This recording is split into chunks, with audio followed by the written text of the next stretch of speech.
Hey guys, my name is Mikhail Jimenez, and I'm going to be talking to you guys about the elements and principles of design from chapter 11 and the collaboration and the designer's process from chapter 11. And I'll finish up talking about the function of design from chapter 15. Starting off with the 6 elements of visual design: line, shape, space, color, texture, and ornamentation. These basic elements can be used in a variety of ways by the designers depending on the meaning they wish to communicate and the response they wish to elicit. 3 principles of design that designers incorporate into designing the production are harmony, variety, and balance. And what I'm talking about is when they're creating the setting, the costumes, lighting, other properties, they're trying to create overall balance while also maintaining variety between line, shape, space, and color.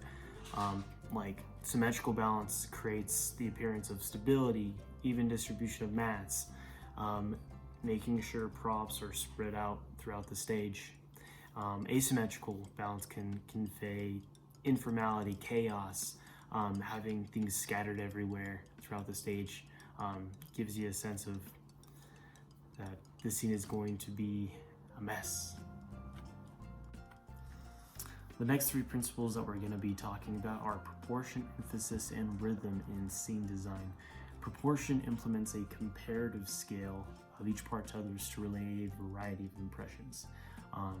Having props and the whole scene in general be larger than the actual actors makes it seem like the actors are super duper small. Emphasis is used to focus audience's attention to a certain object or actor on the stage, like if a lady in a red dress walks onto stage and all the other actors that are already on stage are wearing super dark clothing, the audience is going to immediately point their attention to the lady in the dress. Use of rhythm involves usage of recurring patterns in design. For instance, changing props and scene progressively throughout the production can give a sense of time passing by, spaces changing. The next section I'm going to talk about is collaboration and the designer's process. In production, you need to be able to plan out all the individual parts, acting, directing, scenery, costumes, lighting, and sound to create a bigger picture that evokes the desired interpretation and responses.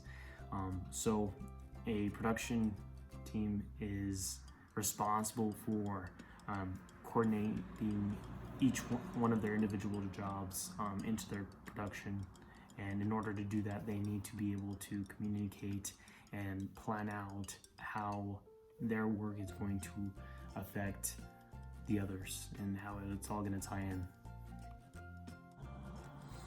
In preparation, designers will familiarize themselves by reading the script first, taking notes of their emotions and what they feel, and then after that they'll read the script again, maybe a couple more times, and they'll analyze the play as a total structure, looking at elements such as action, characters, themes, language, meaning, because the production that they're going to create needs to reflect all of these elements. And they'll kind of focus on clues about specific requirements of the play and its overall style. Other sources of info that scene designers are going to be looking at in preparing for production, they're going to look at decorative motifs, architectural styles, furnishings, color schemes that were common in the time period that the play is set in. And along with that, costume designers need to look at clothing that was also prevalent in that time period. And designers need to become acquainted with the habits and customs of the time period of production is going to be set in. Designers will also conduct a meeting with the director and mainly focusing on how they want the production to be interpreted in general.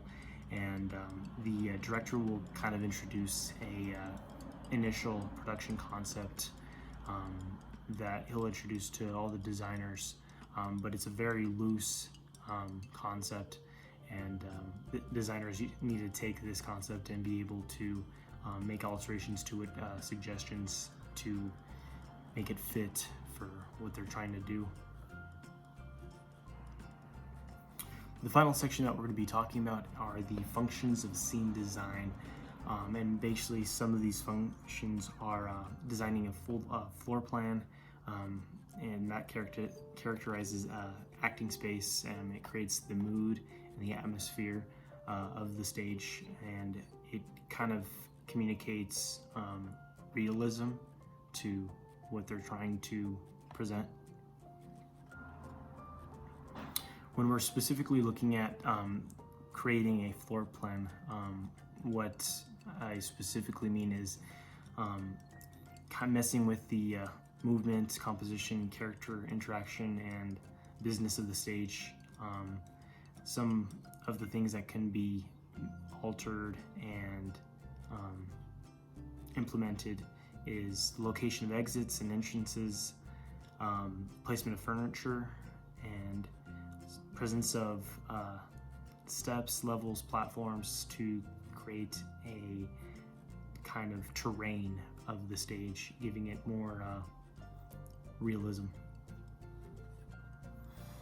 Also looking at defining performance space and how it plays into the functions of scene design. It establishes distinctions between on stage and off stage. The use of flats, drapes, platforms, floor treatments play into this. The layout of the audience seating can also play into outlining the space where the stage is going to be, depending on if you're an auditorium or another open space.